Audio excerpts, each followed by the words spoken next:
Assalamualaikum warahmatullahi wabarakatuh. Halo semuanya, perkenalkan nama saya Nabila Auralia Putri dengan NIM C2401221033 dari kelompok 2B Praktikum Fisiologi Hewan Air. Nah, pada kesempatan kali ini, saya akan memaparkan infografis yang telah saya buat dari materi laju pengosongan, isi lambung, dan pencernaan pakan secara in vivo dan in vitro. Nah, ini dia infografisnya. Nah, kalian tahu nggak sih apa itu laju pengosongan isi lambung? Menurut Goyal et al. 2019, laju pengosongan isi lambung adalah frekuensi pemberian pakan ikan berdasarkan waktu konsumsi pakan ikan guna upaya memaksimalkan pertumbuhan ikan. Nah, sedangkan pencernaan itu apa sih? Pencernaan adalah suatu proses penyederhanaan makanan melalui mekanisme fisik dan kimiawi sehingga menjadi bahan yang mudah diserap dan diedarkan ke seluruh tubuh. Nah, ini tuh menurut Kusumawati dan Ismi 2014. Kemudian, apa aja sih faktor yang mempengaruhi laju pengosongan isi lambung? Nah, faktor yang mempengaruhi laju pengosongan isi lambung ini selain dipengaruhi oleh temperatur atau suhu, juga dipengaruhi oleh jenis pakannya, di mana perbedaan kualitas pakan ini akan menyebabkan perbedaan komponen penyusun dan perbedaan ini akan berakibat pada perbedaan laju dan kemampuan digesti pakan. Nah, kemudian ukuran ikan dan umur ikan juga sangat mempengaruhi laju pengosongan lambung itu sendiri.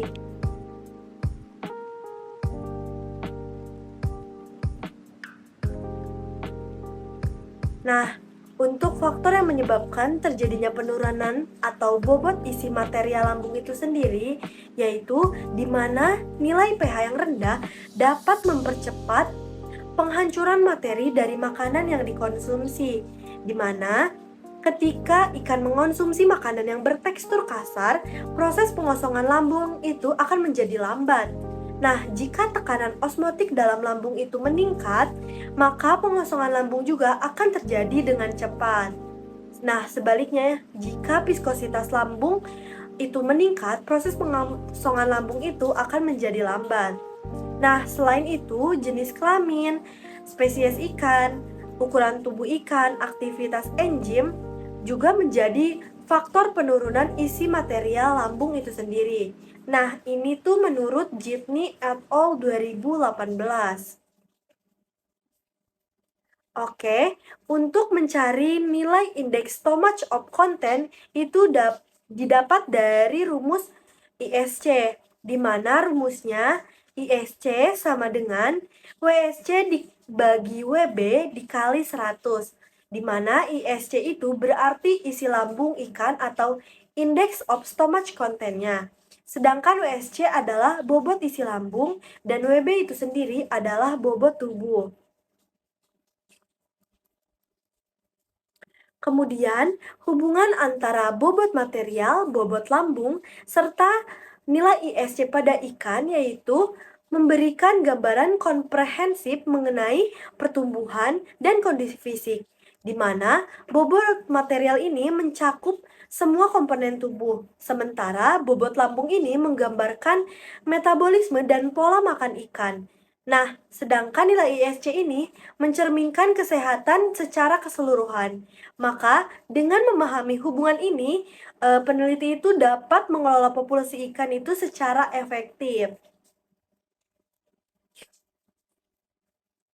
Nah, kemudian untuk perbedaan laju pengosongan lambung ikan dengan ukuran yang berbeda serta suhu yang berbeda itu biasanya disebabkan oleh metabolisme, aktivitas fisik, dan juga suhu lingkungan, di mana ikan yang lebih besar ini cenderung memiliki metabolisme yang lebih lambat dibandingkan dengan ikan yang berukuran lebih kecil. Nah, sementara itu, suhu yang lebih tinggi juga dapat meningkatkan laju metabolisme dan juga pengosongan lambung, di mana ini tuh sesuai dengan penelitian yang dilakukan oleh Setiawati et al. 2012. Yang mana dalam penelitiannya itu mengenai larva ikan klon yang berumur 10 bulan juga dibandingkan dengan benih ikan klon yang berumur 2 bulan. Di mana hasilnya itu menunjukkan bahwa larva ikan klon pada jam keempat itu isi lambungnya tuh sudah mulai kosong. Sedangkan benih ikan klon itu isi lambungnya mulai kosong setelah 11 jam 37 menit dari pemberian pakan terakhirnya.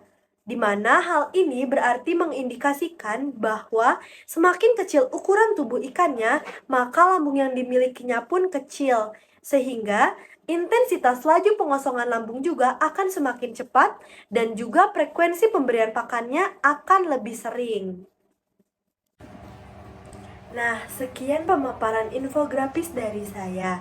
Maka bisa kita simpulkan bahwa laju pengosongan isi lambung dan kecernaan pakan secara in vivo dan in vitro pada ikan itu saling berkaitan, di mana laju pengosongan lambung mempengaruhi seberapa cepat pakan berpindah dari lambung ke usus, di mana proses pencernaan dan penyerapan nutrisi itu berlangsung lebih intensif, di mana semakin cepat pengosongan lambungnya, maka semakin cepat pula nutrisi dari pakan tersedia untuk diserap oleh tubuh ikan.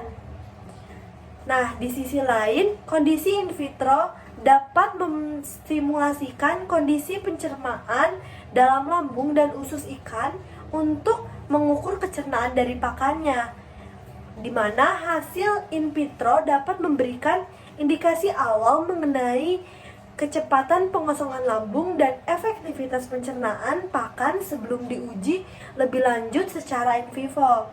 Maka dari itu, keterkaitan ini sangat penting untuk memahami dan juga mengoptimalisasikan formulasi pakan agar dapat mendukung pertumbuhan dan kesehatan ikan secara efisien.